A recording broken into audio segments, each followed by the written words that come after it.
¿Qué tal, chicos? Les habla el profesor Jan Sargómeni del curso de Física del Centro Pérez San Marcos. En esta oportunidad vamos a desarrollar una semana de repaso donde veremos temas que tú vas a poder desarrollar en tu futuro examen. Recuerda que este repaso va a ser muy importante porque vamos a recordar toda la teoría que hemos visto de la semana número 1 hasta la semana número 18. Inclusive vamos a tener que recordar algunos temas nuevos que se están agregando a este año. ¿Listo, chicos? Así que comencemos con los problemas de repaso. Pregunta número 1, chicos. Dice lo siguiente. Tema: análisis dimensional.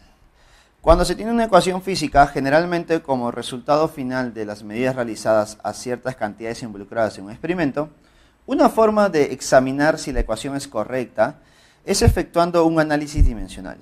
Un estudiante de la carrera de física realiza un experimento sobre el movimiento de un proyectil relacionado con el tiempo que tarda en recorrer la máxima distancia horizontal. Y plantea el siguiente modelo matemático, donde V es la rapidez inicial y θ es el ángulo de tiro.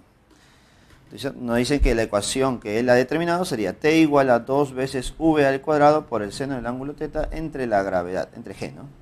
Determine si la expresión obtenida es o no dimensionalmente correcta. En caso de no ser correcta, ¿qué término de la expresión debe modificar? A ver. Entonces, vamos a determinar si esa expresión es homogénea, es decir, es realmente correcta, aplicando el principio de homogeneidad. Aplicando el principio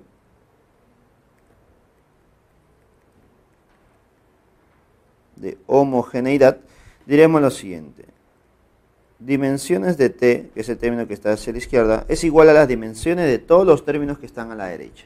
Ahora, tú debes recordar las propiedades, ¿no? Las cantidades que se multiplican o se dividen se separan y los exponentes pueden salir. Entonces me quedaría dimensiones del número 2 por dimensiones de v elevado al cuadrado por dimensiones del seno del ángulo θ entre dimensiones de g. Luego de eso, ¿qué debemos hacer? Eliminar términos, ¿no? Por ejemplo, el 2 y el seno son números, sus dimensiones representan un 1. Y ahora lo que debo hacer es reemplazar, ¿no?, las expresiones. Por ejemplo, dimensiones de t por ser tiempo, sus dimensiones es t mayúscula. V por ser velocidad o rapidez sería L por t a la menos 1, pero no te olvides que está elevado al cuadrado, sobre G, y G es L t a la menos 2. Operando un poquito esto sería L cuadrado por t a la menos 2 entre t a la menos 2 y L. ¿Está? Entonces simplificas, t a la menos 2, t a la menos 2 se va, un L se va, y al final llegamos a la siguiente conclusión. Diremos que t es igual a L. Obviamente eso es incorrecto, ¿no? No son iguales, por lo tanto mi expresión o la ecuación que ha determinado este joven o este estudiante de física está mal, algo está mal, ¿cierto? Entonces, me dicen que debo cambiar algo para que se vuelva correcta. Por lo tanto, hay infinidad de posibilidades, ¿no? Por ejemplo, a la velocidad le cambias el exponente, o a la gravedad le cambias el exponente, o lo podemos multiplicar por una constante que tenga dimensiones, infinidad. Pero nos debemos basar a las posibilidades que nos da el problema, ¿no? Por ejemplo, en la alternativa A nos dice, no lo es decir, no lo es, no es correcta.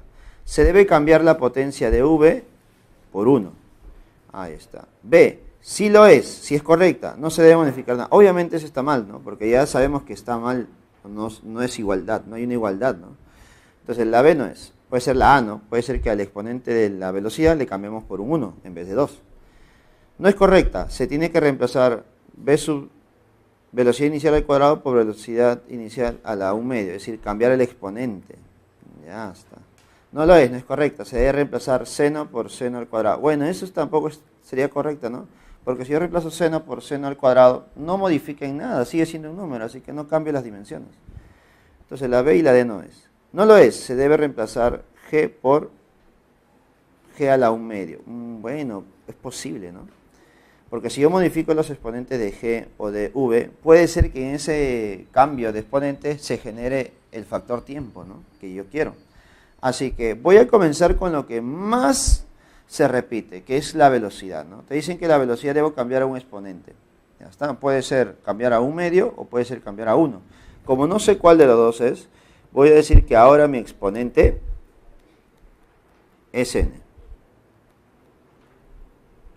Para v inicial a la n, elevado a un exponente. ¿Listo? Entonces diremos, mi expresión sería t igual a 2v a la n por el seno de teta sobre g.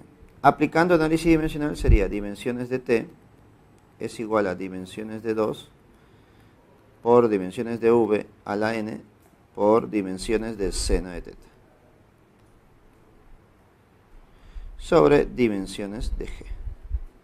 Ahí está. Por lo tanto, diremos, dimensiones para t ya sabemos es t, 2 y seno se van por ser números.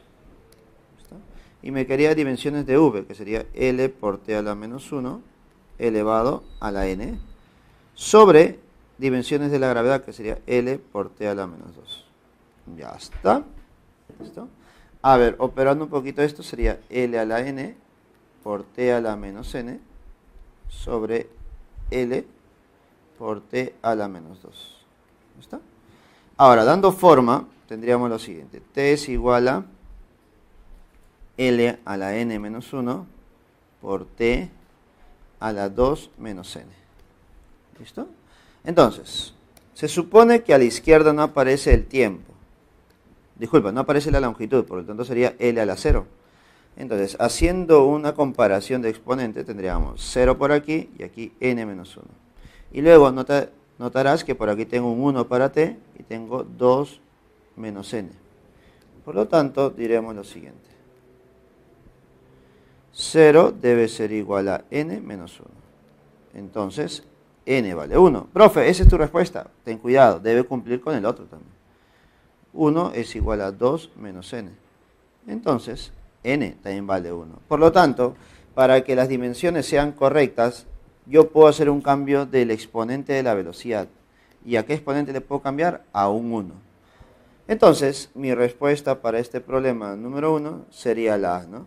Te dicen, no es correcta y se debe cambiar la potencia de la velocidad inicial a 1.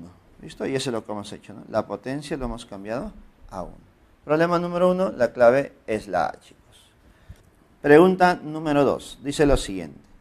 La gráfica muestra la velocidad en función del tiempo de un móvil que se mueve sobre el eje X. Si en t igual a 0 su posición es de 6 metros, entonces su posición en t igual a 5 segundos será... A ver, me están preguntando la posición. ¿Eh? Ten cuidado. Una cosa es preguntarte la distancia que ha recorrido y otra cosa es preguntarte acerca de la posición. Si te hubieran preguntado cuánto es la distancia recorrida en 5 segundos, lo que tendrías que hacer tú es simplemente calcular el área. Si te piden distancia recorrida. Profe, pero no me piden distancia recorrida. Bueno, no te piden distancia recorrida, pero yo puedo trabajar con las ecuaciones de movimiento para saber la posición, ¿no? Profe, pero ¿qué tipo de ecuación voy a usar? Para el MRU, MRV, caída libre, parabólico, movimiento circular, ¿qué tipo de movimiento se habrá generado?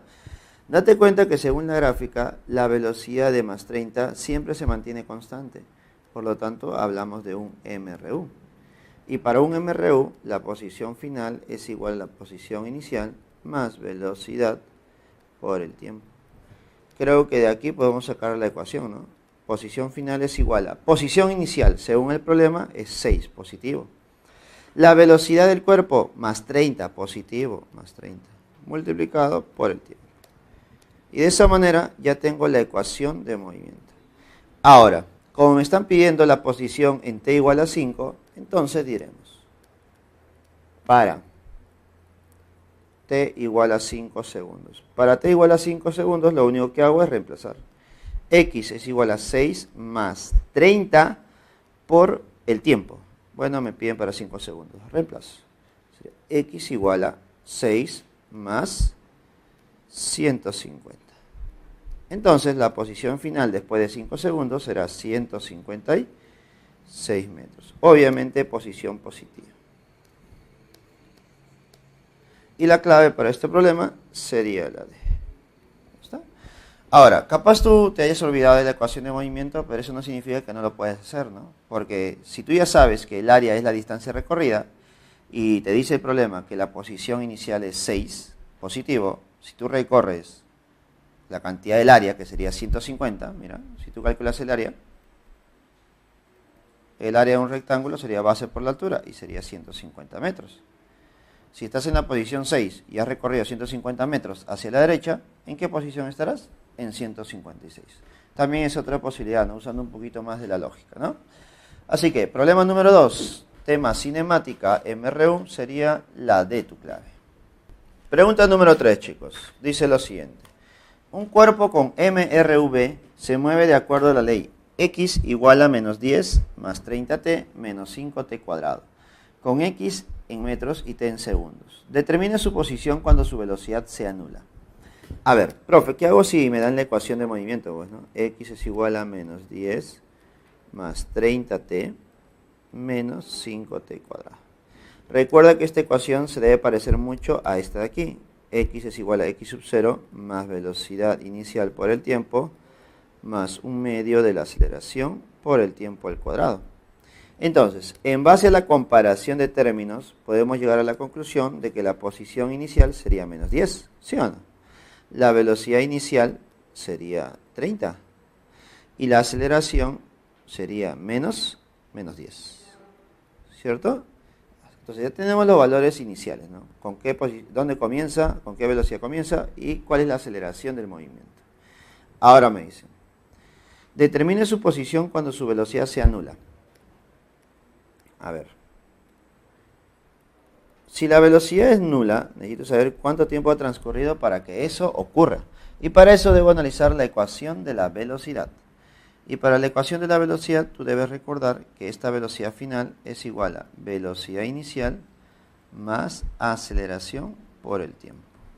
Según los datos que ya hemos obtenido, esta ecuación tendría esta forma, ¿no? Velocidad inicial es 30, aceleración es menos 10 y por t.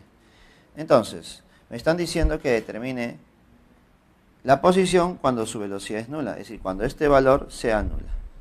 A ver, entonces ponemos por aquí, al costadito nada más. Para velocidad final igual a 0. Entonces, si la velocidad final es 0, este es igual a 30 menos 10t. Al ojo nada más. ¿Cuánto tiempo debe transcurrir? 3 segundos. Entonces, el tiempo que debe transcurrir es 3 segundos. Y con esos 3 segundos me voy hasta la ecuación de posición. Porque necesito saber la posición, ¿sí o no? La posición será igual a menos 10 más 30 por 3 menos 5 por 3 al cuadrado. Sería menos 10 más 90 menos 5 por 3 al cuadrado. 3 al cuadrado es 9 por 5, 45. Ahí está. Entonces, 90 menos 45, 45. 45 menos 10 sería 35. ¿En qué posición se encuentra el móvil entonces? En la posición 35 metros. La clave, avión, 35 metros, chicos. Pregunta número 4. Dice lo siguiente. Un auto pasa por un punto de observación con una rapidez de 180 km por hora, que equivale a 50 metros por segundo, y se mueve en línea recta a lo largo del eje X. En este mismo instante, parte la policía en su persecución, con una aceleración constante de 1 metro por segundo al cuadrado. Pregunta, ¿a qué distancia del punto de observación alcanza la policía al auto? Ya está. A ver, vamos a considerar por aquí la recta horizontal por donde se van a mover. Por aquí va a estar el auto, vamos a suponer el auto.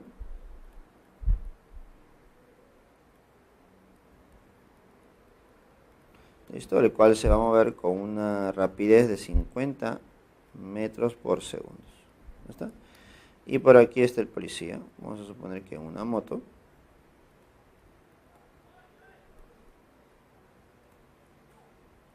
¿Listo? Ahí está la policía en una moto.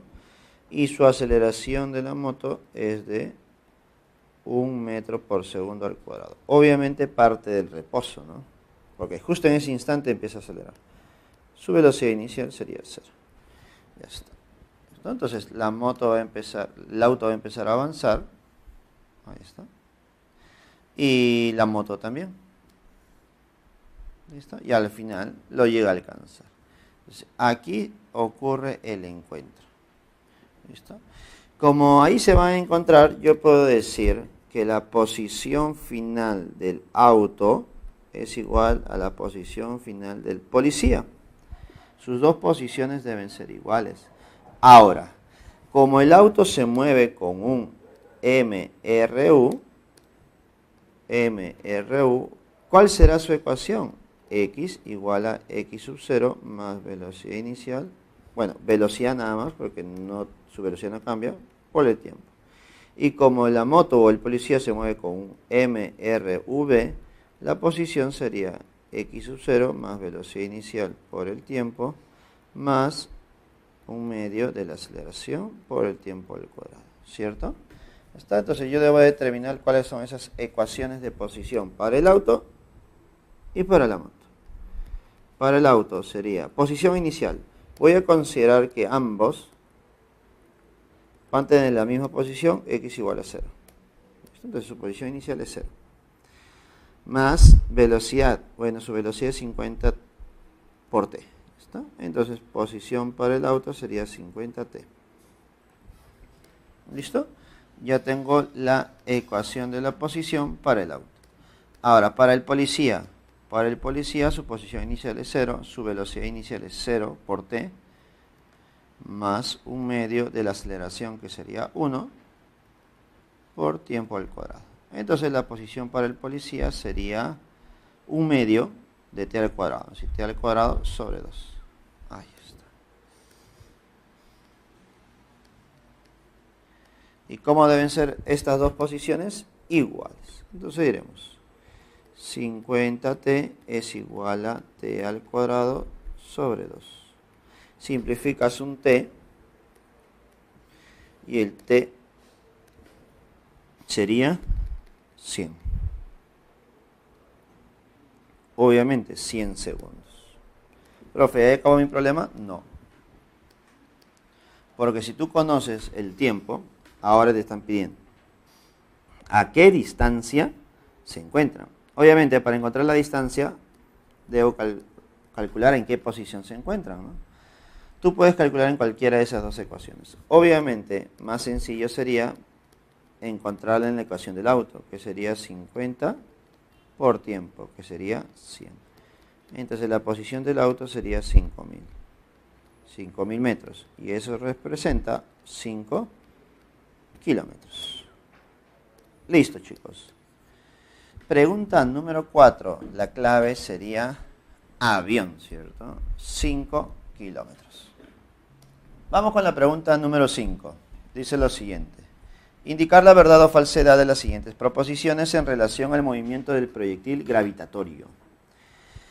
1. Durante el movimiento del proyectil, la aceleración de la gravedad es siempre tangente a su trayectoria.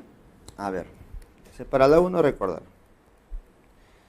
En un movimiento parabólico gravitatorio, la única fuerza que actúa sobre el cuerpo es la fuerza de la gravedad. Y como la única fuerza que actúa es la fuerza de gravedad, entonces podemos decir que la única aceleración que tiene el cuerpo sería la gravedad. Y tú sabes que la gravedad siempre apunta hacia abajo. Es decir, jamás será tangente a la trayectoria, pues, ¿no? Siempre es una cantidad vectorial vertical. Por lo tanto, la primera sería falsa. ¿Está? La gravedad siempre es vertical, no es tangente a la trayectoria.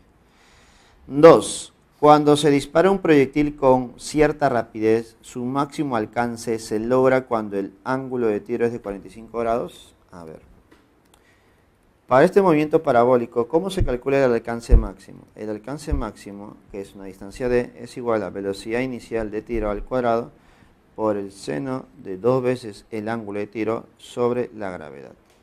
Y notarás que este valor d es máximo cuando este resultado es el máximo posible.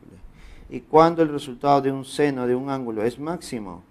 Cuando el seno vale 1. Y para que el seno valga 1, entonces este argumento debe ser 90 grados. Entonces podemos decir que el ángulo θ obligatoriamente debe ser 45 grados. Entonces la segunda proposición sería verdadera, ¿no? ¿Cuándo se genera el máximo alcance?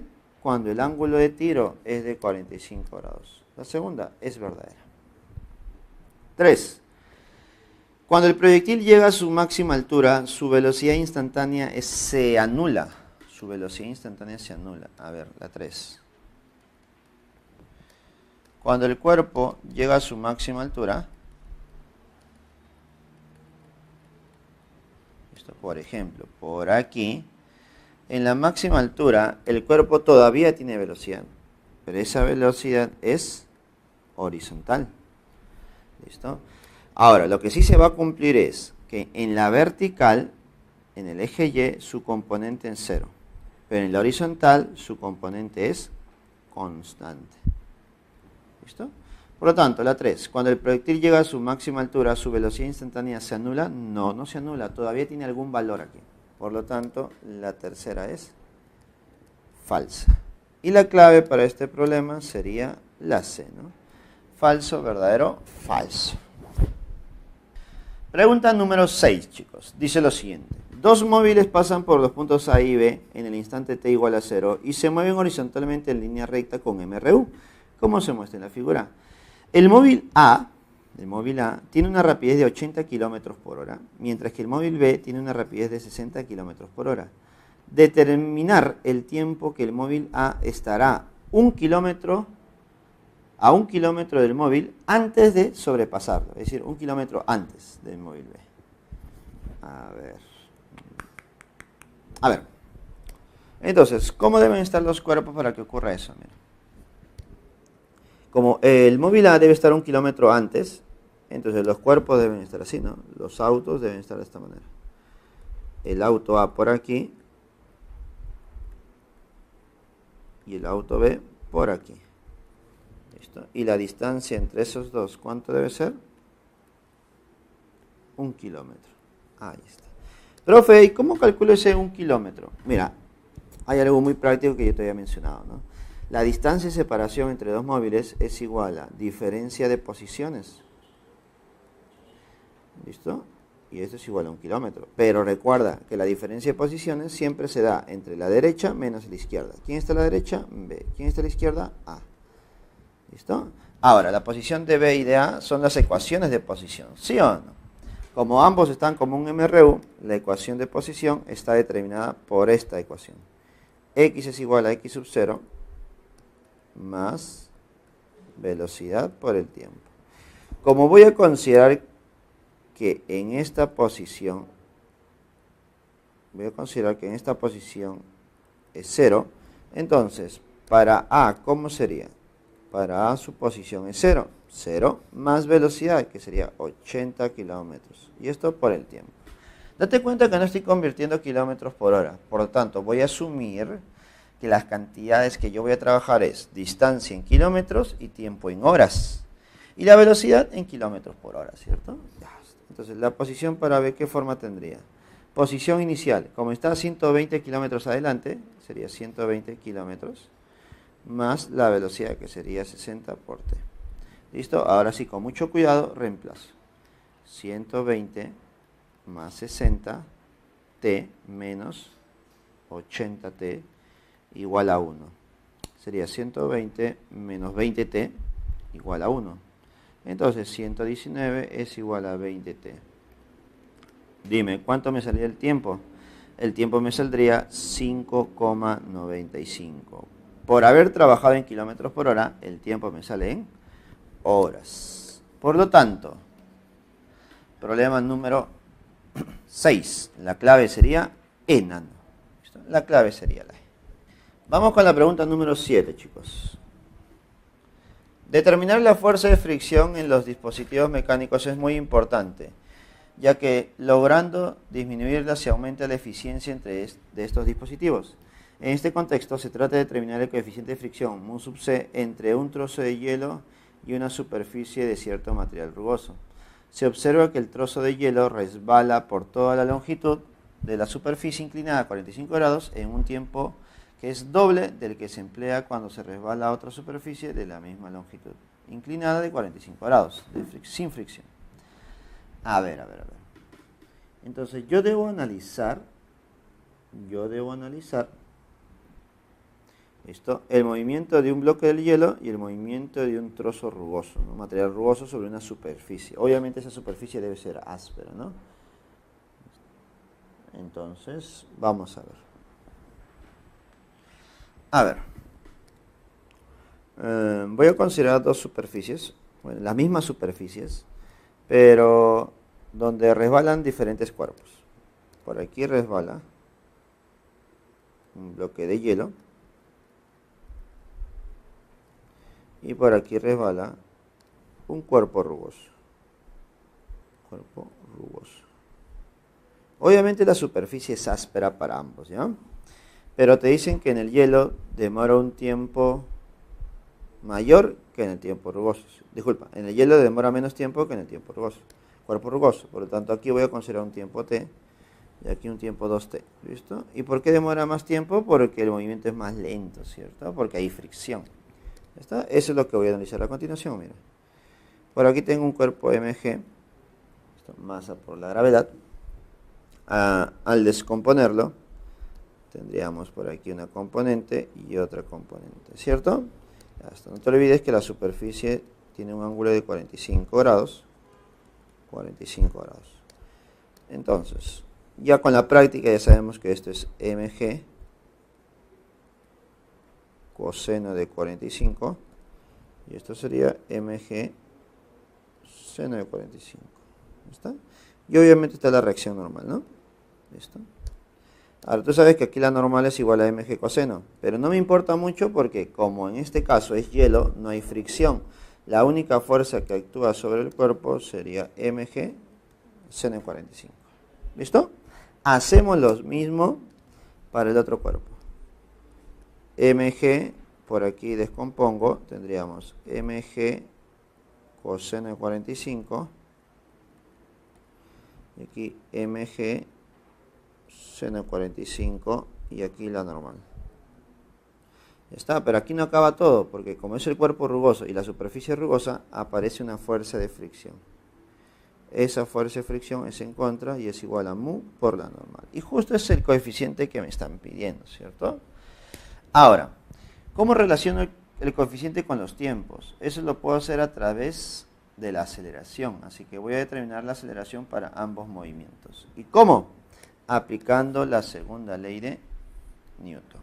Según la segunda ley de Newton, la fuerza resultante es igual a la masa por la aceleración. Para A, vamos a poner, para el hielo.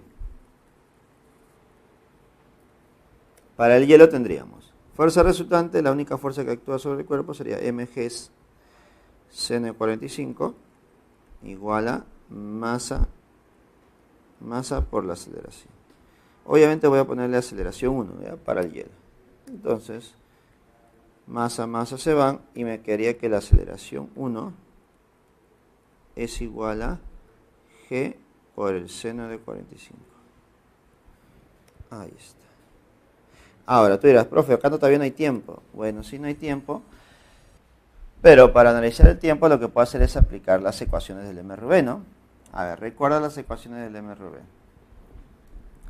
Para el MRV tendríamos que la distancia es igual a velocidad inicial por el tiempo más menos un medio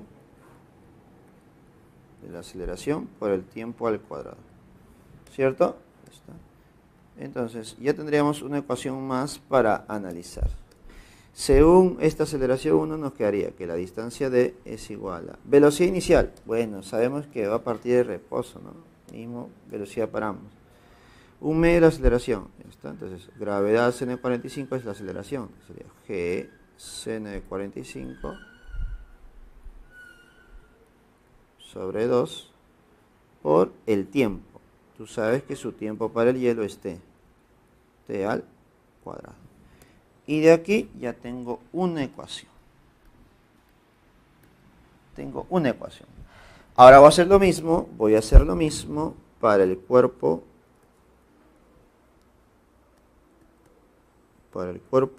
rugoso. A ver, para el cuerpo rugoso. Fuerza resultante, fuerzas que van a favor del movimiento o de la aceleración. En este caso sería mg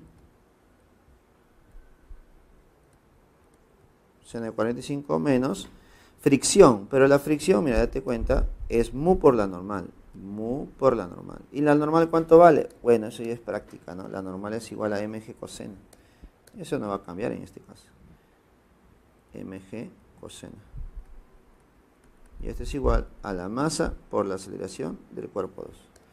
Notas que la masa no me importa. Y me va a quedar que la aceleración 2 es igual a... ¿Listo? A ver, podemos decir que es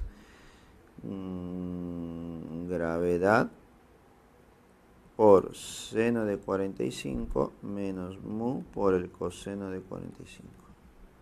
¿Está? Y con eso ya tendríamos nuestra ecuación para la distancia. ¿Qué sería? Un medio de la aceleración.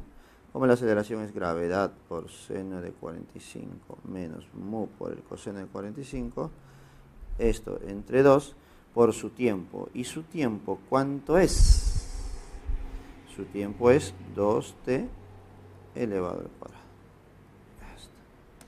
Entonces, ahí tenemos la ecuación. Date cuenta que en este problema estamos, se puede decir, repasando un poquito de todo, ¿no? Un poco de dinámica, un poco de cinemática, que viene a ser el MRV, y un poco de la fuerza de fricción, que es muy importante, ¿no? Ahora, ¿qué hago con esas dos ecuaciones? Bueno, esta y esta. ¿Qué cosa puedo hacer? Como representa el mismo valor, ¿qué te parece si les igualamos? Vamos a igualarla, ¿ya? Y eso lo voy a hacer por aquí.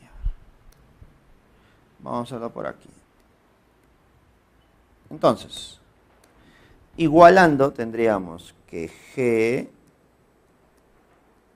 seno de 45 sobre 2 por t cuadrado es igual a G por el seno de 45 menos mu por el coseno de 45 sobre 2 por 2t al cuadrado. Si él opera sería 4t cuadrado, ¿cierto? Ya está. Entonces simplificas G2, t cuadrado, se van. Y me quedaría todo esto de aquí. A ver. Pero de aquí ya tú ya puedes reemplazar, pues, ¿no? Tú ya puedes reemplazar. Por ejemplo, seno de 45, ¿cuánto es? Seno de 45 es 1 sobre raíz 2, o raíz 2 sobre 1. Y además, tú sabes que el seno de 45 es igual al coseno de 45, ¿cierto? En base a eso, solamente por eso, simplifica seno de 45, y como es igual al coseno de 45, se van a ir.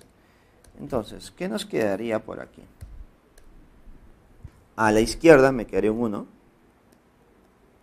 y a la derecha te quedaría un 1 menos mu por 4. ¿Listo? Por 4. Entonces sería 1/4 es igual a 1 menos mu.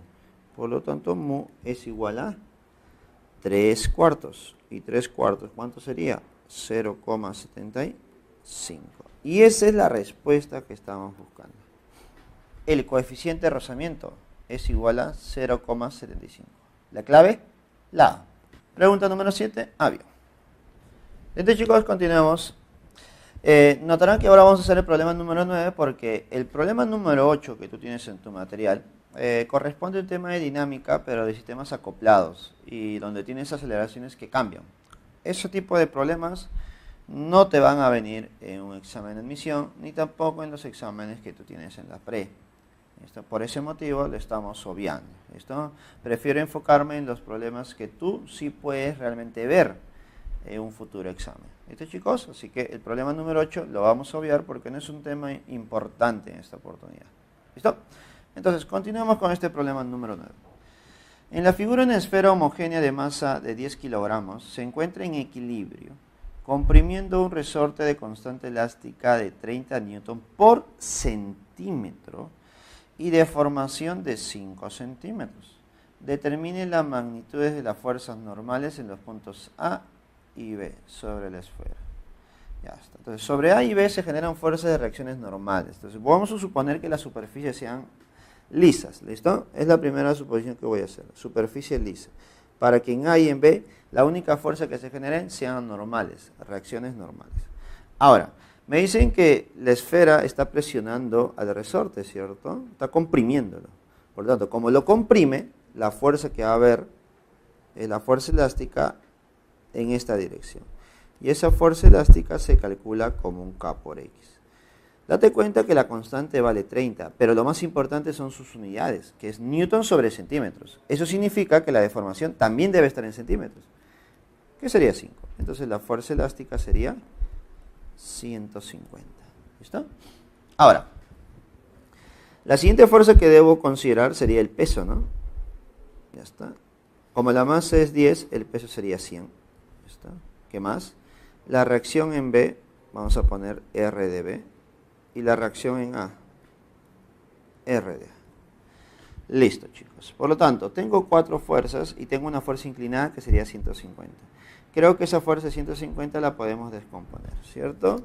Recordar, como tengo 150, debo descomponer en una componente vertical y una componente horizontal. Aprovechando el ángulo de 37, que estaría por aquí prácticamente, ¿sí o no? Tendríamos que esta componente, este valor horizontal, sería 150 por el coseno de 37. Como el coseno de 37 es 4 quintos, sería 150 por 4 quintos y sería 120.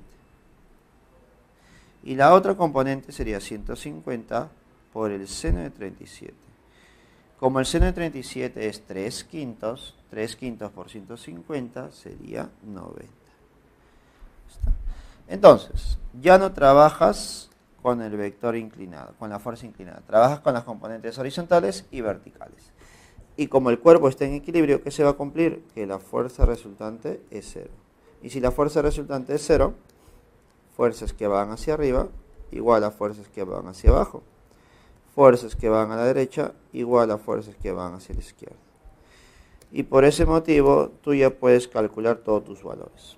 ¿Quién va hacia la derecha y quién va hacia la izquierda? Hacia la derecha, profesor, está la reacción de A. Y hacia la izquierda está el valor de 120. Entonces la reacción en A es 120 newtons. Profe, ¿quién va hacia arriba y quién va hacia abajo? Bueno, hacia arriba está yendo 90. ¿Qué más? La reacción de B. Y hacia abajo está yendo el peso, que es 100. Por lo tanto, la reacción en B, ¿cuánto es? 10. 10 newton. Entonces, 120 newton y 10 newton, ¿cuál sería nuestra clave entonces? En ese orden, ¿no? En A y en B sería 120 y 10. La clave sería la A. Pregunta 9, clave avión. Vamos con la pregunta número 10, chicos. Dice lo siguiente. Los bloques A y B, de masa 10 y 20 kilogramos respectivamente, se encuentran sobre una superficie horizontal como se muestra en la figura. Los bloques están unidos por una cuerda inextensible de masa despreciable y son desplazados por la acción de una fuerza horizontal de magnitud 120 newton. Determine la tensión de la cuerda entre los bloques. Despreciar la fricción entre la superficie horizontal y los bloques. Ya está. Entonces no hay fricción, solamente hay tensión y fuerza de gravedad, ¿no? Obviamente. Entonces, vamos a hacer el diagrama de cuerpo libre para A y diagrama de cuerpo libre para B. Sobre A está la fuerza de gravedad, que sería 100. Ahí está la reacción normal. Y está esta fuerza de tensión T. ¿Listo? No hay nada más porque no hay fricción. Sobre B está la fuerza de gravedad que es 200. La normal, ¿listo? Que son diferentes obviamente. Tenemos una tensión con la que jalamos hacia la izquierda. Por ser la misma cuerda, sigue siendo T. Y una fuerza de 120 hacia la derecha. Ya está. Ahora, sabemos que por esa fuerza de 120 los cuerpos deben acelerar hacia la derecha. Y las aceleraciones para ambos es la misma. Entonces, aplicando la segunda ley de Newton, fuerza resultante es igual a masa por la aceleración. Para A y para B. A ver, para A, fuerza resultante, fuerzas que están a favor de la aceleración, tensión, igual a masa por la aceleración. La masa es 10, aceleración A. Para B, fuerzas que están a favor de la aceleración, 120, menos fuerzas que van en contra, tensión, igual a la masa, que es 20, por la aceleración. Usualmente, estos problemas, ¿cómo se resuelven? Sumando. Al sumar, tensión y tensión se van, y me quedaría que 120 es igual a 30A. ¿Cuánto vale la aceleración? la aceleración vale 4 metros por segundo al cuadrado. Pero esa no es mi respuesta. Me están preguntando la tensión, no la aceleración. Así que, ¿qué hacemos? Reemplazamos nada más. ¿Dónde reemplazo? En esta ecuación. Y diremos que la tensión es igual a 10 veces la aceleración, que vale 4. Entonces la tensión vale 40 newton. ¿Listo, chicos? Problema número 10. Resuelve. Es un problema de dinámica, ¿no? De diagrama de cuerpo libre. Y aplicamos la segunda ley de Newton. ¿Listo, chicos? Problema número 10. Clave enano. Pregunta número 11. Sabemos que en la gráfica fuerza versus posición, el área bajo la curva representa el trabajo mecánico realizado por la fuerza cuando el cuerpo se mueve de una posición a otra. Teniendo en cuenta que la gráfica adjunta determina el trabajo realizado por la fuerza cuando el cuerpo se mueve desde la posición x igual a 4 hasta la posición x igual a 8. Profe, me están diciendo todo, entonces termínalo. De 4 a 8, ¿cuánto es el trabajo que realiza? Para eso tienes que determinar el área bajo la gráfica. Y notarás que el área representa el área de un trapecio. ¿Y cómo se calcula el área de un trapecio? Como base menor, que sería este valor, que es 20, más base mayor, que sería esto de aquí, que sería 60, entre la altura, que sería de 4 a 8, sería 4.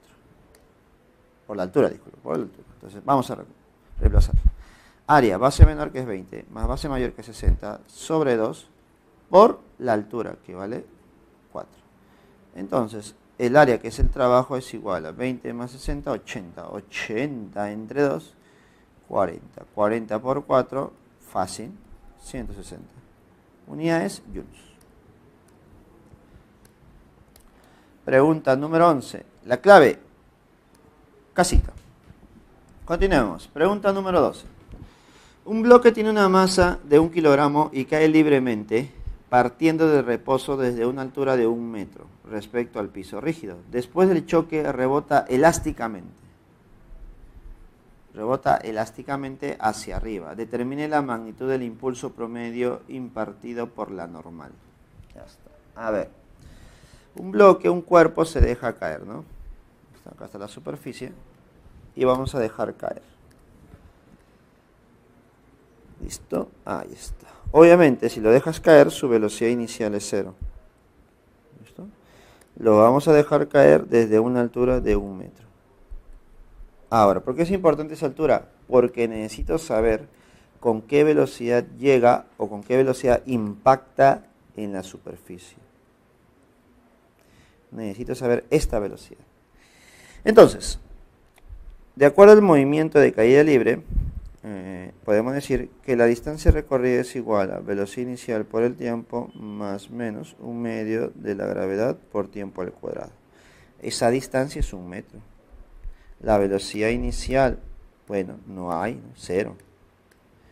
Más o menos, está cayendo, profe, más 1/2 de la gravedad, que es 1/2 de 10, por tiempo al cuadrado.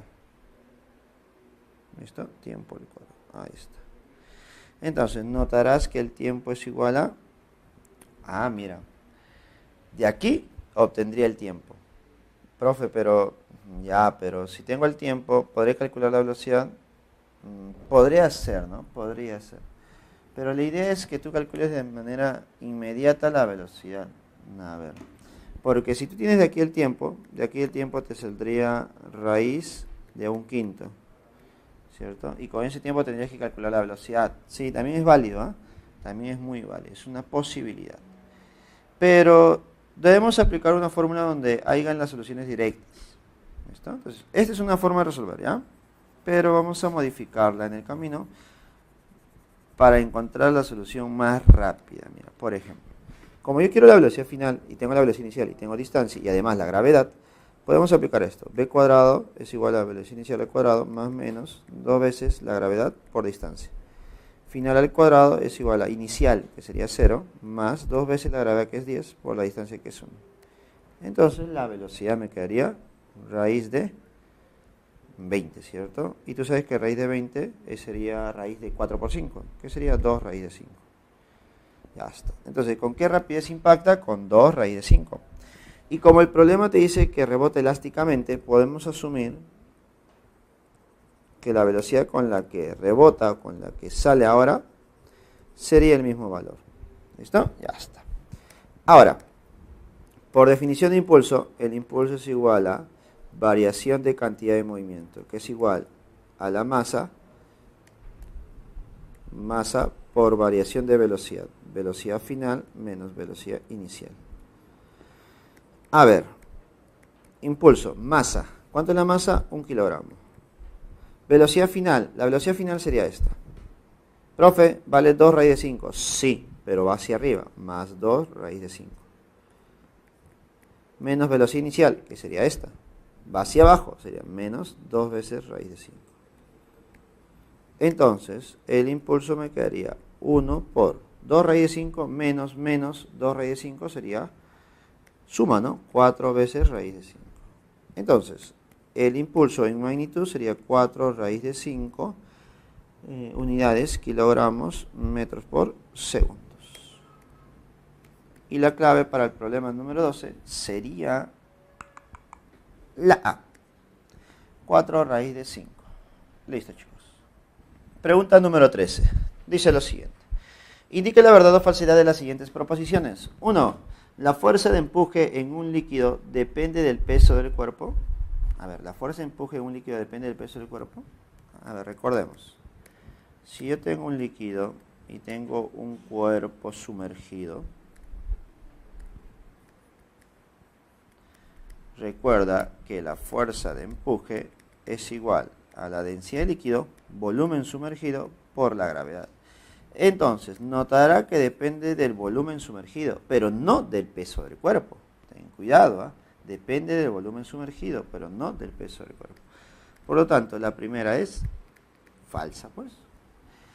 2. Un cuerpo sumergido en un líquido se hunde porque el peso es mayor que la fuerza de empuje. Bueno, creo que eso tiene lógica, ¿no? Cuando un cuerpo está sumergido, sabemos que el cuerpo se hunde. El cuerpo se va a hundir porque su fuerza de la gravedad, su peso, es mucho mayor que la fuerza de empuje.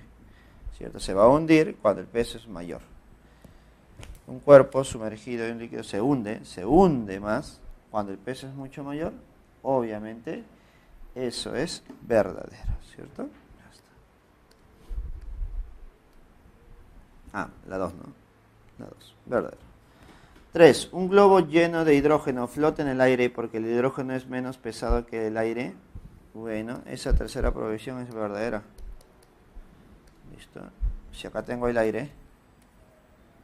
Listo. Un globito lleno de hidrógeno. Listo. ¿Flota en el aire porque el hidrógeno es menos pesado que el aire? Sí. La densidad del hidrógeno es menor que la densidad del aire. Esto significa que el hidrógeno es menos pesado que el aire, ¿cierto? Entonces la tercera es verdadera. La clave sería la B. Barquito. Entonces, chicos, continuando con el problema número 14, dice lo siguiente. 3 partículas cargadas con Q1 igual a 8 microcoulomb negativo, Q2 positiva 3 microcoulomb y Q3 negativa 3 microcoulomb. Están ordenadas en una línea, como se muestra en la figura. Calcule la fuerza electrostática resultante sobre la partícula 3 debido a las otras dos cargas. Ahora, mira, observa aquí, hay un pequeño error. Te dicen que la carga 3 es 3 microcoulomb y aquí en la gráfica sería 4 microcoulomb. Entonces, ¿a cuál lo vamos a tomar en cuenta? La que está en la gráfica. ¿Te parece? La carga 3 vale 4 microcoulomb negativa. ¿Está? Ahora, como analizamos sobre la carga 3, diremos, esta carga 3 interactúa con la primera, que es negativa. Entonces, hay una fuerza de repulsión, que voy a ponerle fuerza 1, ¿no? A la derecha. Entre la carga 2 y 3 hay una fuerza de atracción, que le voy a poner fuerza 2. Date cuenta que esas dos fuerzas tienen direcciones contrarias. Entonces, lo que debo hacer es encontrar los valores y restarlos, ¿cierto? Voy a restarlos. Ahora, recuerda, ¿cómo se calcula la fuerza eléctrica?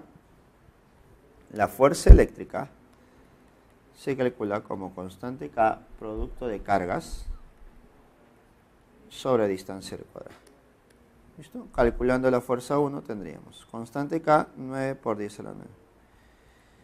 Carga 1, la primera carga sería 8, ¿no? La primera carga sería 8. 8 por 10 a la menos 6. Por la segunda carga, que sería la carga 3, sería 4 por 10 a la menos 6. Entre la distancia. A ver, ten mucho cuidado en la distancia. La distancia, si te das cuenta, sería 0,30 metros más 0,20. Y eso sería 0,50. Entonces sería 0,50, que sería 50 por 10 a la menos 2 elevado al cuadrado. Ahí está. Entonces la fuerza 1 sería 9 por 8 por 4 sobre este 5 elevado al cuadrado sería 25. ¿Está? Y todo lo demás, ¿cuánto me quedaría?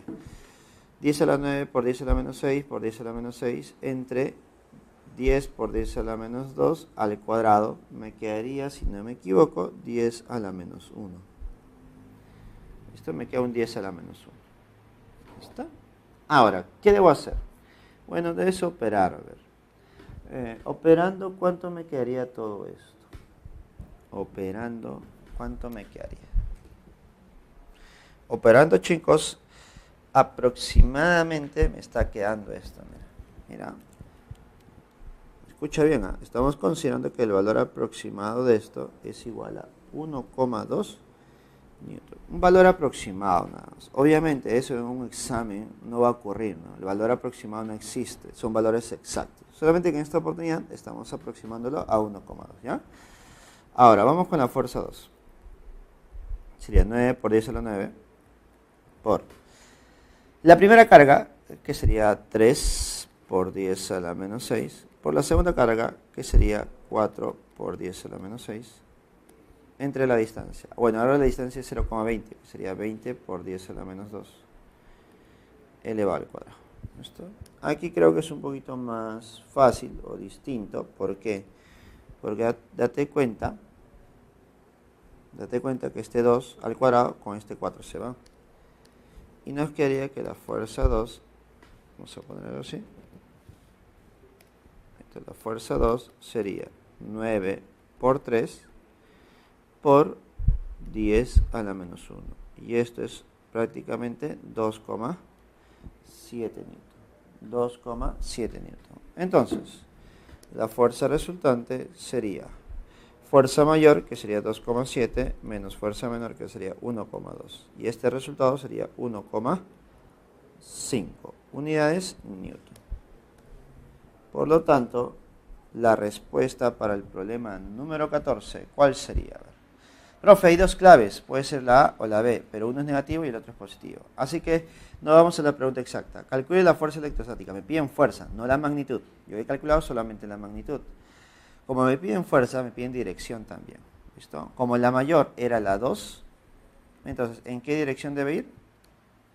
En esa misma dirección. Entonces, la respuesta para el problema número 14 sería la A. Pregunta número 15. Con respecto a la definición de las líneas de fuerza del campo eléctrico, indicar la verdad o falsedad de las siguientes proposiciones. 1. Las líneas de campo eléctrico indican la dirección del campo eléctrico. El campo apunta en la dirección tangente a las líneas de campo en cualquier punto. ¿Está? A ver, ¿cómo es eso, profesor? Imaginemos un cuerpo cualquiera. ¿Listo? Este cuerpo tiene carga positiva. Si tiene carga positiva, sus líneas de campo deben ser salientes.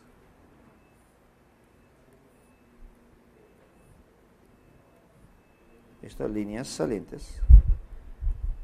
Ahí está. Y no te olvides que esas líneas de campo eléctrico siempre, pero siempre, deben formar 90 grados con la superficie. ¿Listo? Las líneas que he graficado yo son las líneas de campo eléctrico. Ahora, si tú quieres calcular el campo eléctrico en un punto determinado, podemos decir, en este punto, ¿cómo será el campo? Bueno, el campo es un vector tangente a esas líneas y tiene la misma dirección. ¿Listo? Entonces, la primera proposición sería verdadera. La primera proposición será verdadera. 2. Las líneas se dibujan de modo que la magnitud del campo sea proporcional al número de líneas que cruzan una unidad de área perpendicular a ellas. Cuando más juntas estén las líneas, mayor es la magnitud del campo. Bueno, eso también es verdadero. ¿Qué me da a entender aquí? Si estoy más cerca del cuerpo, las líneas están más juntas. Pero cuando las líneas se alejan, cuando observas las líneas se alejan, ¿listo? Las líneas se separan, ¿cierto? Y eso es lógico. Cuando más lejos estés, la intensidad del campo disminuye. Por lo tanto, la segunda es verdadera. 3. ¿Las líneas de campo eléctrico parten en las cargas positivas y terminan en las cargas negativas? Sí. Si yo graficara por aquí una carga negativa, ¿listo? Estas líneas de campo serían su camino hasta llegar hasta las negativas. ¿Listo? Por lo tanto, las líneas de campo eléctrico parten de positivas y terminan en las negativas, sí. El número de las que empieza o termina es proporcional a la magnitud de la carga, sí también. Si para una carga, imaginemos, una carga Q positiva son 1, 2, vamos a poner así mejor para que la podamos entender. Es 1, 2, 3 y 4. Si es otra carga 2Q, la cantidad de líneas sería 1, 2, 3, 4, 5, 6, 7 y 8. El número de líneas de campo es proporcional a la carga que tiene. Por lo tanto, la tercera también es verdadera. Y en este problema todas son verdaderas. La clave sería la D. Listo, chicos, ahora resolvamos la pregunta número 16. Dice lo siguiente. Calcular la capacidad equivalente entre los puntos A y B del circuito de condensadores mostrado en la figura, donde C1 es igual a C2, es igual a C3, es igual a C4, igual a C5, igual a C. Entonces no me complicó la vida y para mí todos valen C. C, C, C y C. ¿Listo? Como me piden el equivalente, yo debo reducir este sistema. Y notarás que este C3 y C4 se encuentran en serie, ¿cierto? Y si están en serie y solamente son 2, se calcula con el producto sobre la suma. Y esto sería C medios. En base a eso, mi sistema se podría reducir a esto, mira.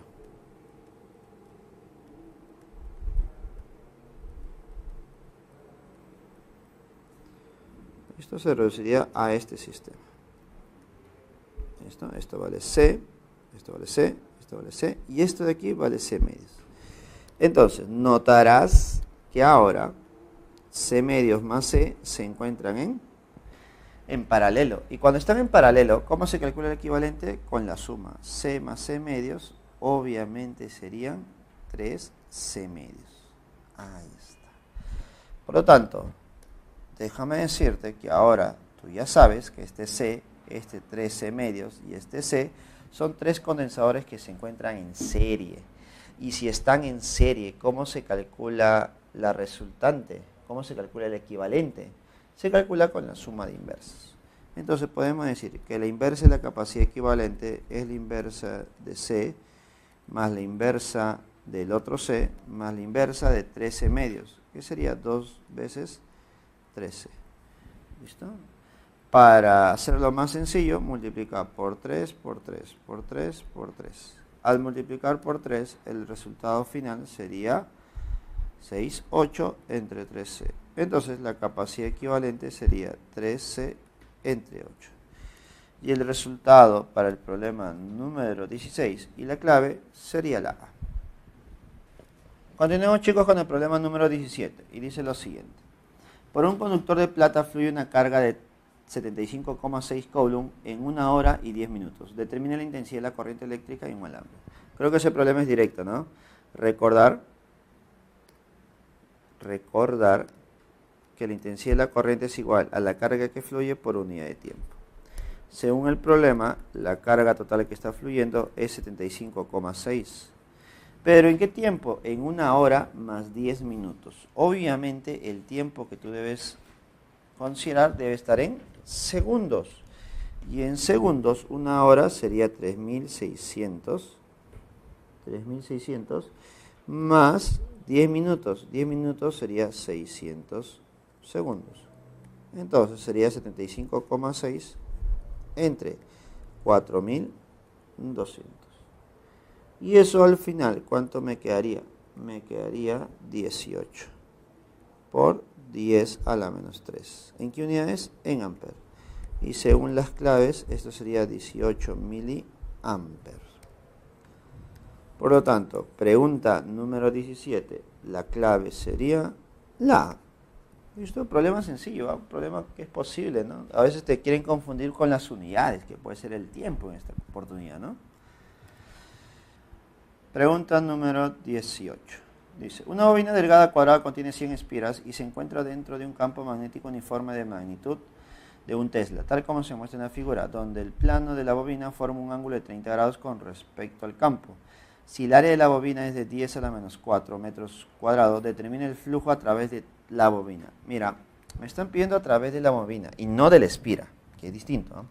Por favor, entendamos esa diferencia. Me están pidiendo a través de la bobina. Y como la bobina tiene 100 espiras, entonces vamos a tener que analizar por cada espira y luego considerar toda la bobina.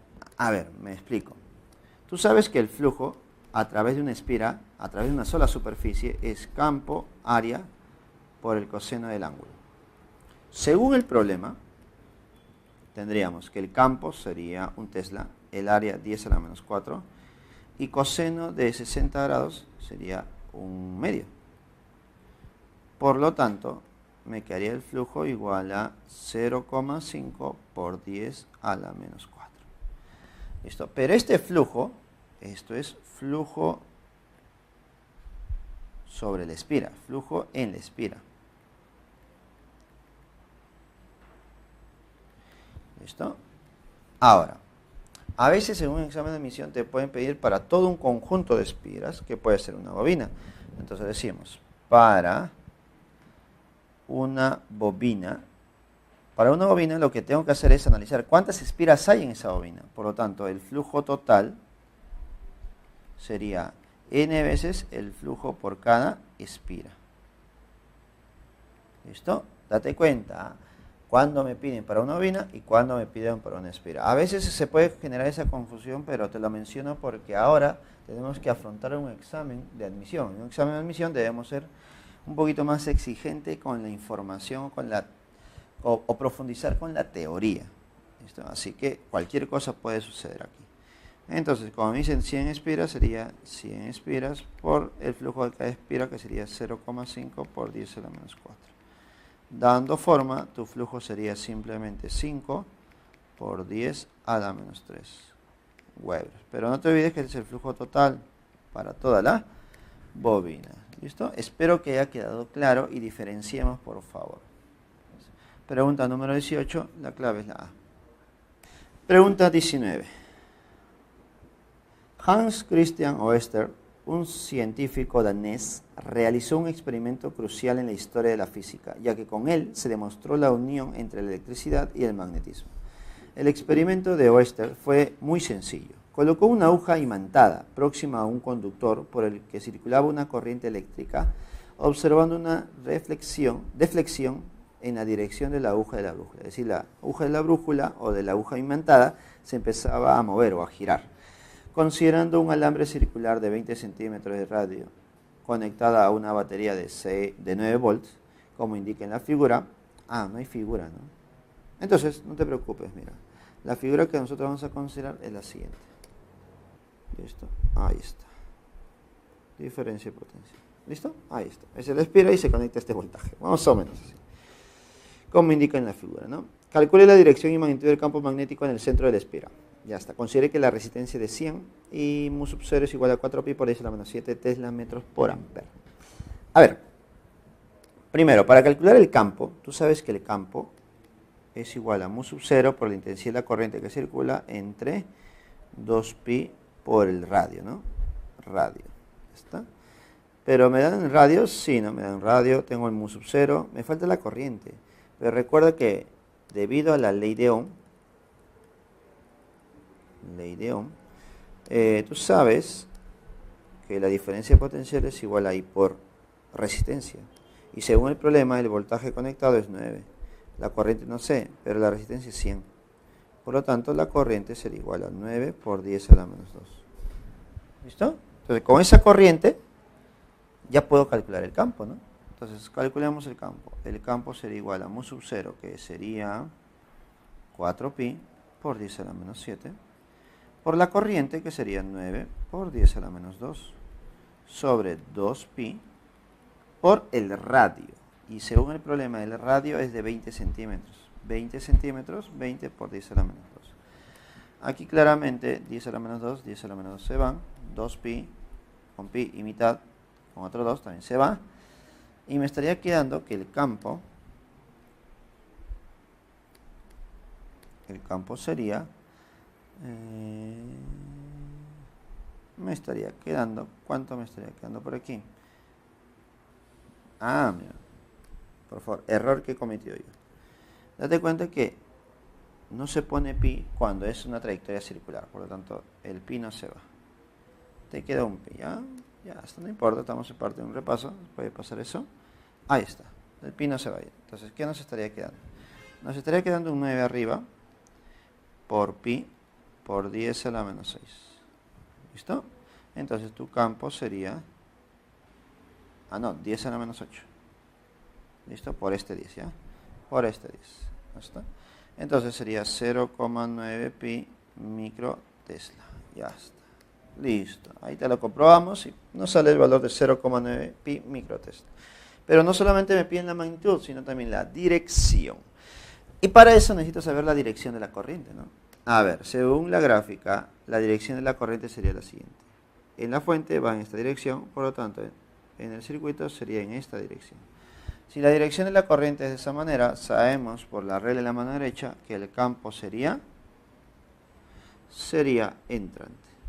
Por lo tanto, mi respuesta para el problema número 19 sería la A, ¿no? La A. Continuemos con el problema número 20 y dice lo siguiente. En 1831 Faraday llevó a cabo uno de sus experimentos que le permitieron descubrir el fenómeno de inducción electromagnética. Descubrió que moviendo un imán a través de un circuito cerrado de alambre conductor se generaba una corriente eléctrica llamada corriente inducida. Considerando la variación del flujo magnético en 0,5 segundos es de 200 miliwebers. Cuando se acerque el imán a la espira, calcular el valor de la fuerza electromotriz y el sentido de la corriente inducida si el observador está en B. A ver, según Faraday, se va a cumplir esta ley. La Fe inducida es igual al número de espiras por la variación de flujo sobre variación de tiempo. ¿Cierto? Ahora, ¿cuántas espiras tenemos aquí? ¿Cuántas espiras vamos a considerar? Bueno, según el problema, ¿cuántas espiras vamos a considerar? Acá hay un pequeño inconveniente. No te dan la gráfica. Bueno, te voy a dar la gráfica nuevamente.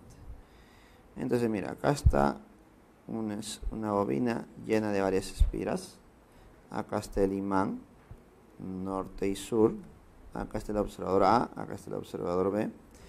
Y te dan esta gráfica para poder interpretar. Mira, 1, 2, 3, 4, 5, 6 y te dan una más. 7. ¿Te parece? Entonces, según esta gráfica, chicos, según esta gráfica que vamos a considerar, ¿cuántas espiras tienes? 7 espiras. ¿Ya? La variación de flujo te das cuenta que es 200 miliwebers, 200 por 10 a la menos 3. ¿En cuántos segundos? En 0,5 segundos, que sería 5 por 10 a la menos 1. ¿Listo? Operando un poquito, la FEN sería, a ver cuánto sería por aquí. Simplificas, sacas quinta, sería 40. 40 por 7 sería 280 por 10 a la menos 2. Por lo tanto, la FEN sería 2,8 voltios. ¿Listo? Entonces, ya tengo el valor, que es 2,8. Me faltaría saber cuál es la dirección de la corriente según el observador B cuando el imán se acerca, ¿no? Cuando el imán se acerca. A ver, recordemos un poquito nuestro tema de inducción electromagnética. Si el imán se acerca, las líneas de campo que él genera, las líneas de campo que voy a poner así, estas líneas de campo que él genera, este campo, sus líneas aumentan. Si las líneas aumentan, el flujo aumenta. Y si el flujo aumenta, nosotros debemos contradecir ese cambio, ¿no? Contradecir ese aumento generando campo en dirección contrario. Entonces el campo inducido sería hacia la izquierda, ¿no? Según nosotros. Entonces, si el campo inducido es en esa dirección, entonces podemos decir que en el observador B, aplicando la regla de la mano derecha, la corriente, ¿cómo sería para B? Entonces, para eso voy a poner algo así. El campo inducido sería hacia la izquierda. Entonces, aplicando la regla de la mano derecha, para el observador en B, la corriente inducida sería en esta dirección. ¿Listo? La corriente inducida sería en esta dirección. ¿Está? Entonces, para B, la dirección sería horario. Y el valor sería 2,8 y la clave sería la A. Listo, chicos. Pregunta número 21, chicos. Dice, una fuente sonora emite con una potencia de 10 a la menos 2 pi watts. ¿A qué cierta distancia de la fuente se mide que el nivel de intensidad es 80 decibeles? Determine la distancia de mención. A ver. Tengo una fuente y a una distancia de, vamos a ponerlo así, imaginemos una persona, ¿no? Una personita. Vamos a ver, Luchito. Escucha con un nivel de 80 decibeles. ¿Listo? Ahora, sabemos que la potencia de la fuente es 10 a la menos 2 pi watt. Bueno, esto ya es conocido, ¿eh? Si el nivel es 80, Chaucerito, dime, ¿cuánto es la intensidad? Bueno, profe, usted me ha dicho que si agarro el 8, al 8 ¿cuánto le falta para hacer 12? Le falta 4. Entonces la intensidad sería 10 a la menos 4. ¿Te das cuenta? Así de práctico, ¿eh? Así de práctico. Ahora, ¿qué voy a hacer? Bueno, voy a comparar la intensidad con la potencia, ¿no? Que sería potencia sobre 4pi por d cuadrado. La intensidad 10 a la menos 4. Potencia 10 a la menos 2 por pi sobre 4pi por distancia al cuadrado. Simplificas, no te compliques la vida, pi se van y despejas distancia al cuadrado. D al cuadrado sería 10 al cuadrado sobre 4.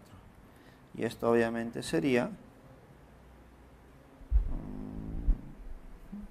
125, ¿no? 25. Por lo tanto, si es 10 al cuadrado sobre 4 y es 25, ¿cuánto vale la distancia? La distancia sería 5. ¿Listo? 5 metros.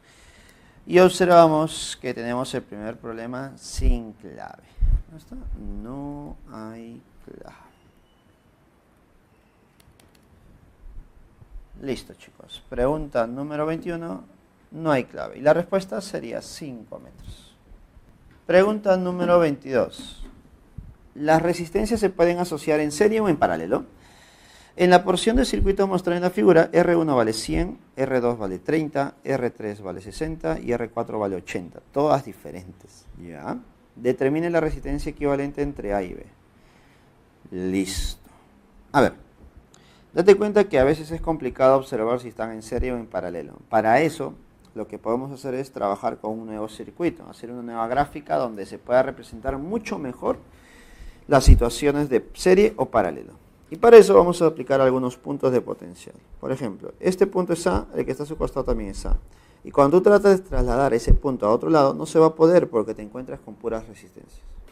Al otro lado tienes B, y ese punto se puede trasladar por aquí, mira, hasta acá. Y cuando quiero trasladarlo nuevamente, no se puede. Eso me dejaría con un punto adicional C. Entonces, como yo quiero entre A y B la resistencia equivalente, y en el centro pondría un C cualquiera. ¿Listo? Y ahora me voy a fijar. ¿Quiénes están entre A y C? A ver, ¿quiénes están entre A y C? Entre A y C está R4. Entonces, entre A y C está R4. ¿Quién más está entre A y C? Bueno, entre A y C no hay nadie más. Ahora entre C y B. Entre C y B está R3. R3. Entre C y B está R2. Entonces vamos a ponerlo por aquí. R2. Y por último, Entre A y B está R1. Entonces, entre A y B, R1. Ya está. Según los datos del problema, R1 vale 100, R2 vale 30, R3 vale 60 y R4 vale 80. Y creo que ahora sí es un poquito más fácil determinar quiénes están en serie o en paralelo, ¿no? Este 30 y 60 están en paralelo.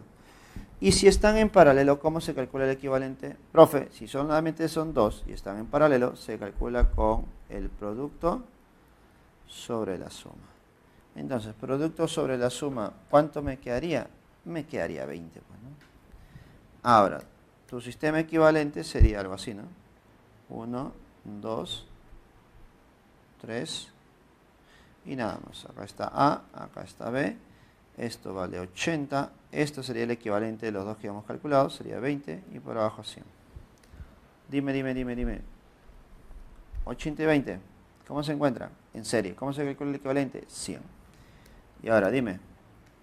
100 y el otro 100 que está abajo, porque 100. ¿Cómo se encuentran? Profe, esos dos obligatoriamente están en paralelo. Y si están en paralelo, ¿cómo se calcula la resistencia equivalente?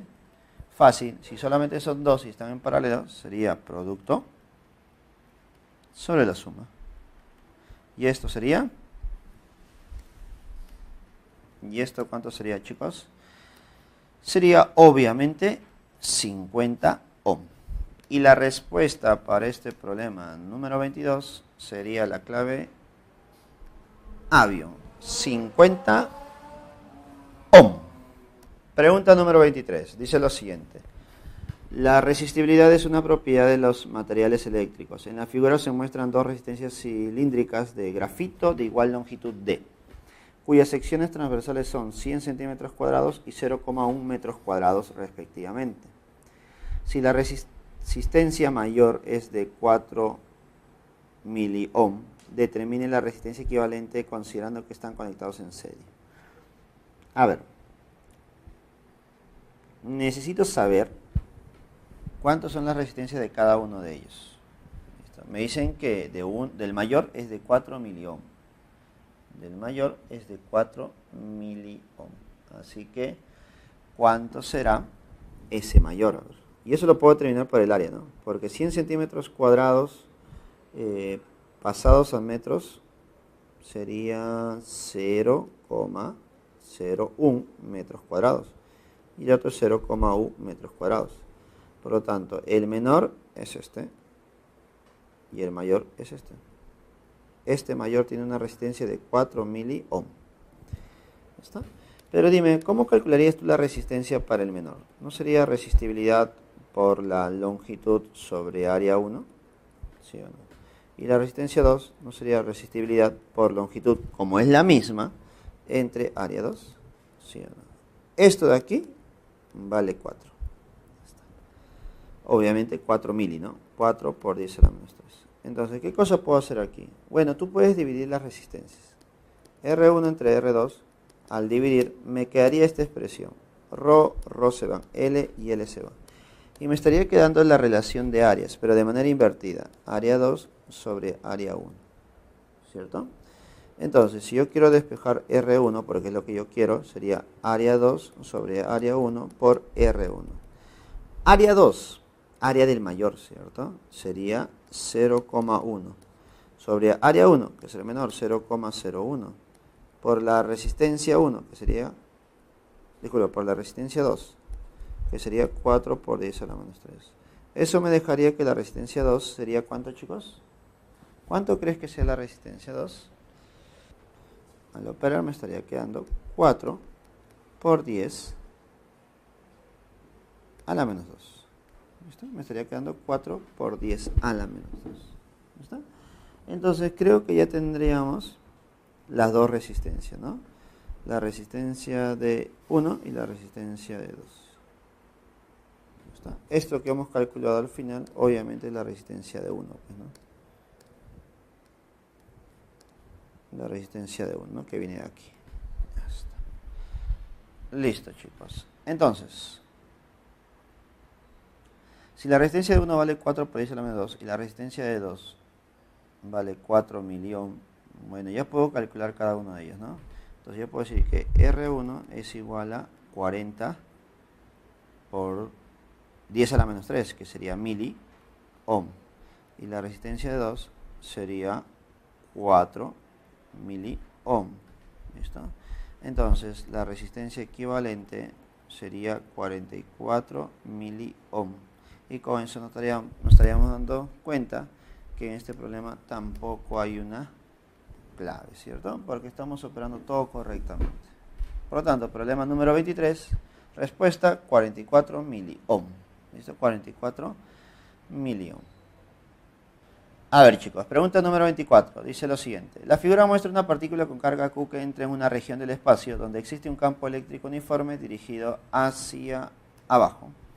La magnitud de E, que es el campo eléctrico, es de 80 kV por metro. También existe un campo magnético de 0,4 Tesla perpendicular al campo y dirigido hacia adentro de la página. Si la rapidez de la partícula se escoge de manera apropiada, la partícula no sufrirá ninguna deflexión, es decir, se moverá en línea recta, a causa de los campos perpendiculares eléctricos y magnéticos. En este contexto, ¿cuál debe ser la rapidez de la partícula? A. Este dispositivo se le llama selector de velocidades. Listo. Como tengo una partícula positiva dentro de un campo eléctrico, sobre él existe una fuerza, ¿cierto? Según la gráfica ya te están dando que la fuerza eléctrica es hacia abajo, que es campo por carga. Y hacia arriba sería la fuerza magnética, que es carga, rapidez por campo. Como no genera ninguna deflexión en el movimiento, podemos decir que esas dos fuerzas son iguales, ¿no? Entonces, campo por carga es igual a carga por rapidez por campo.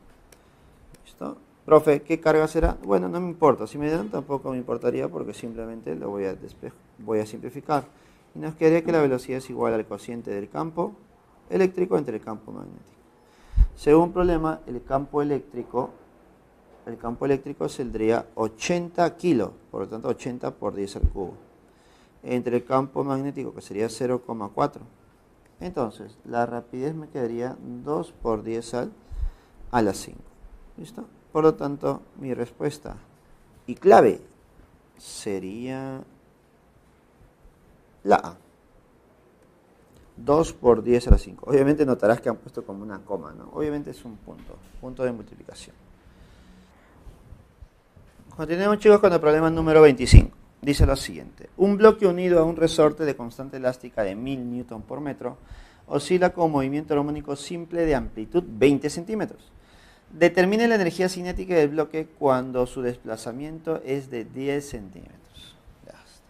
A ver. Si su desplazamiento es de 10 centímetros, obviamente que ese desplazamiento es respecto a la posición donde comienza el movimiento, ¿cierto? Que sería una posición extrema, una posición de retorno. Para que te puedas dar cuenta, vamos a graficar más o menos. Imaginemos que estas son las posiciones de retorno, y esta es la posición de equilibrio, donde x es igual a 0. El movimiento comienza aquí, en t igual a 0. ¿Está? Cuando la posición x es igual a 20 centímetros, ¿no? Que es la amplitud. Según el problema, me dicen, cuando el desplazamiento es de 10, bueno, si se desplaza hacia la izquierda. Si se desplaza 10 centímetros, ¿en qué posición estará? En x igual a 10 centímetros. ¿Ya está? Entonces, en esta posición tú sabes que tiene una cierta velocidad. Y se va a cumplir que la energía cinética más la energía potencial elástica justo en esa posición debe ser igual a la energía del sistema. Esa energía del sistema lo puedo calcular con la energía cinética máxima o con la energía potencial elástica máxima.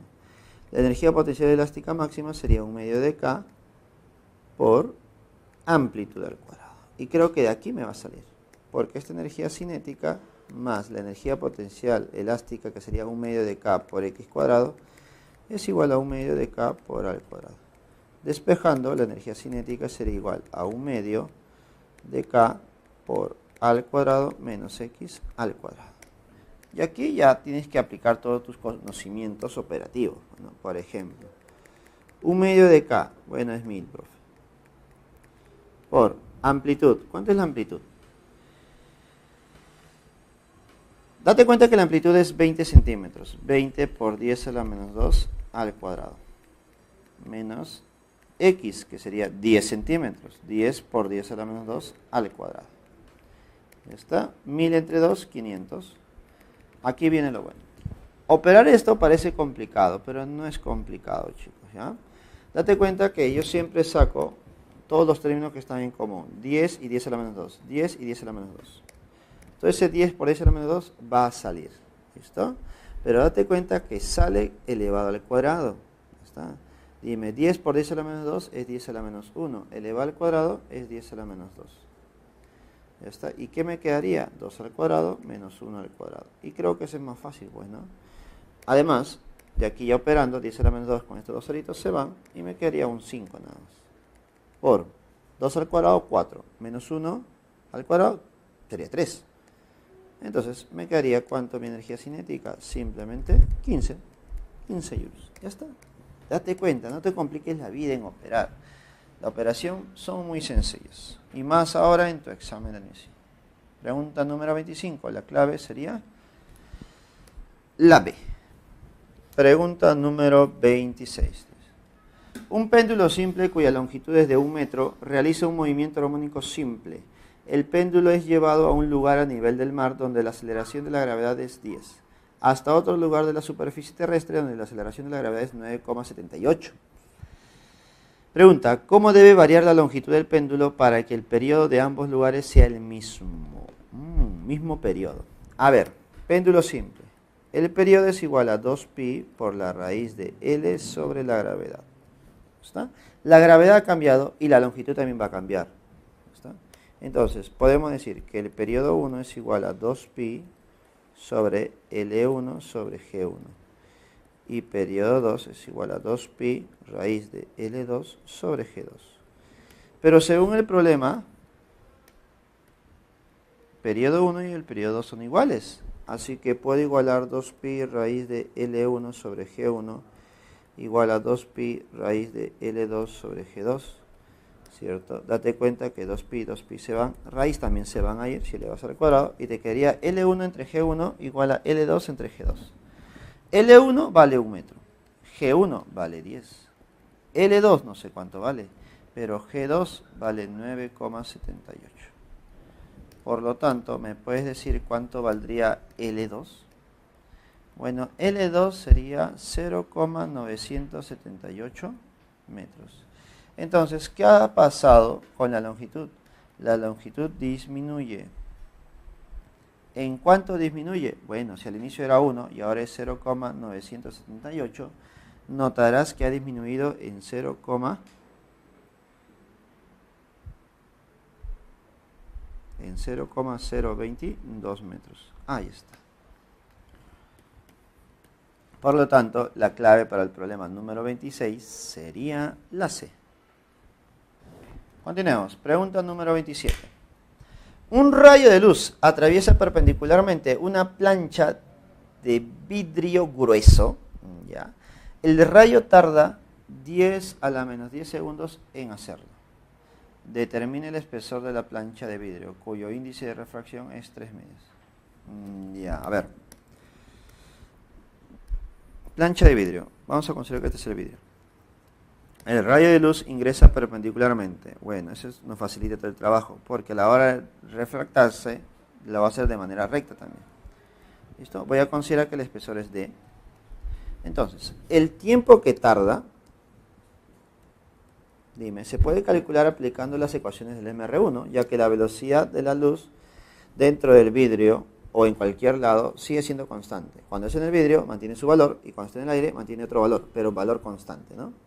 Entonces se va a cumplir que la distancia es igual a rapidez de la luz dentro del vidrio por el tiempo.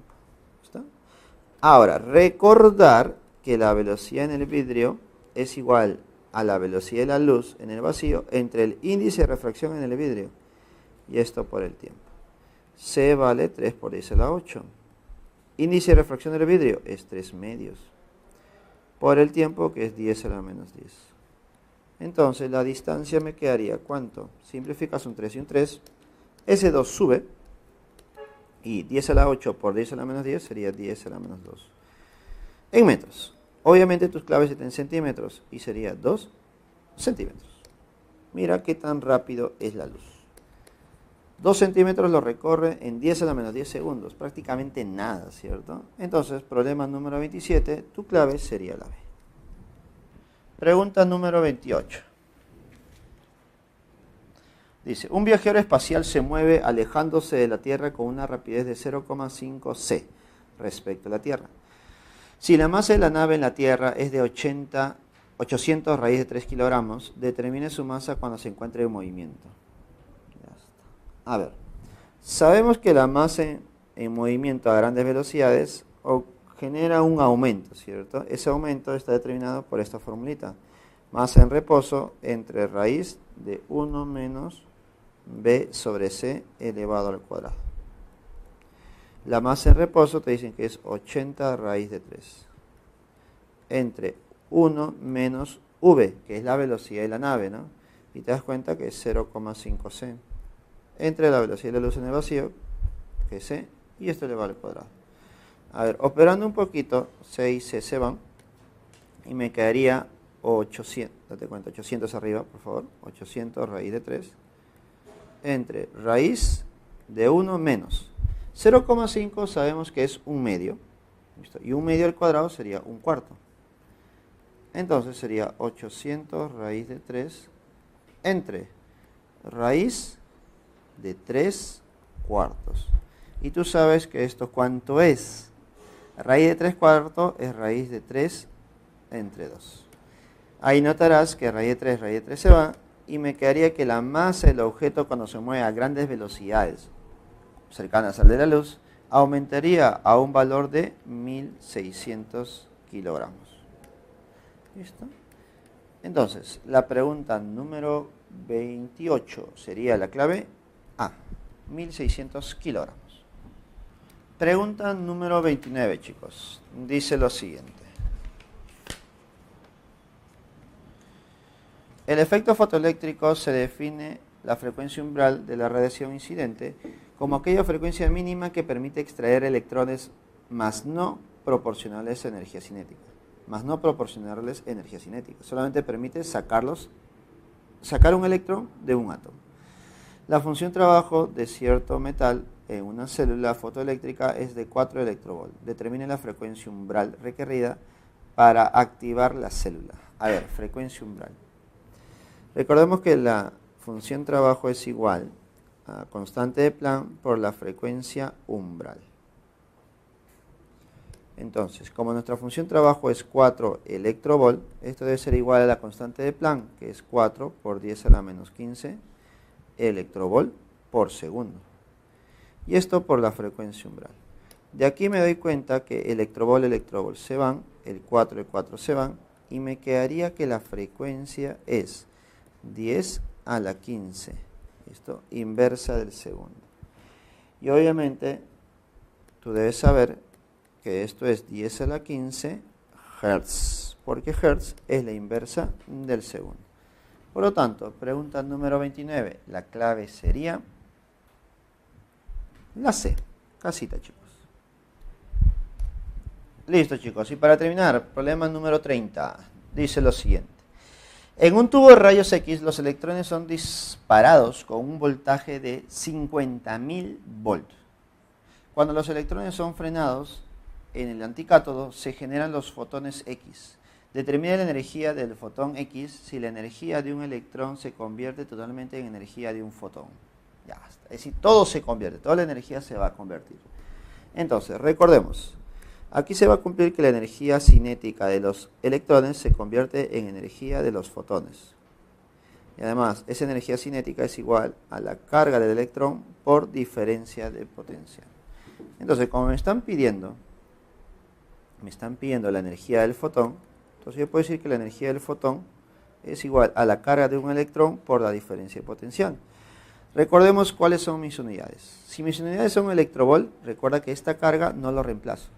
Si mis unidades son joules, sí lo reemplazo. ¿Está? Entonces, como mis claves están en electrovolt, lo dejo ahí, ¿no? Entonces me quedaría la carga de un electrón, que es E, por el voltaje, que sería 50.000 volt. Y uniendo estos dos, electro y volt, me generaría la carga, la energía, disculpe. Sería 50.000 electrovolt. Y esto obviamente sería 50 kilo electrovolt. Y la respuesta para el problema número final, problema número 30, sería 50 kilo electrovolt. Y la clave sería la B. Y con eso, chicos, ya hemos terminado los problemas. Listo, chicos, ya hemos desarrollado 30 problemas que nos ha ayudado a reforzar un poquito los temas que ya hemos visto. Ahora tú ya te toca reforzar un poquito más en casa para que ya estés listo para tu futuro examen. Espero que te haya servido toda la teoría que hemos visto y los problemas que hemos desarrollado y te pueda ir muy bien en este examen. Por favor, esfuérzate porque todo esfuerzo es recompensado y eso lo vas a ver reflejado en tu futuro examen. Conmigo será hasta la próxima oportunidad, chicos. Cuídense.